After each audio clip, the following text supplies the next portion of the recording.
An object without a story has a very short lifespan. We can all tell stories about the many things we own, and this is especially true of pieces of jewelry. When I wear this pin I inherited from Aunt Betty, or when I wear this hedge apple necklace I made for my mother, or when I wear this mourning necklace that great-grandmother Gum wore, I can tell the stories of these pieces, of the women who wore them and the adventures they had, how the pieces came to me and what I think about them.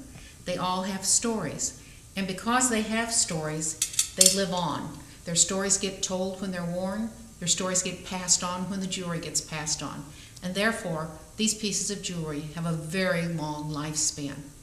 Every piece of jewelry I make has a story to tell. This necklace was inspired by a story I wrote. Here's the story and a glimpse of how I created the necklace. Empress of the Night. She considered herself a winter, not that she'd had her color palette read, but because she identified with winter more than any other season. White, silver, gray, she knew all these colors well.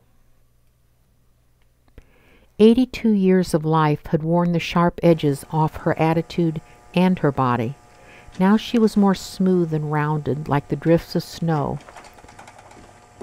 Walking through the winter night, a blanket of snow softened everything around her.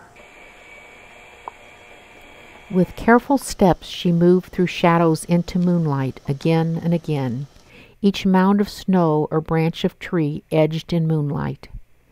Years past, she had rushed through snowy nights to commitments made. Now she slowly walked just for the journey. As she thought of the blanket of time that covered her life, she thought of things only she knew.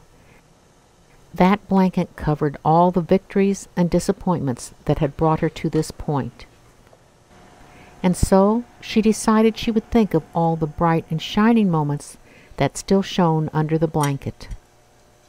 She would think of herself just as Longfellow described moonlight. Serene and proud in all the splendor of her light, she walks the terraces of clouds, supreme as Empress of the Night.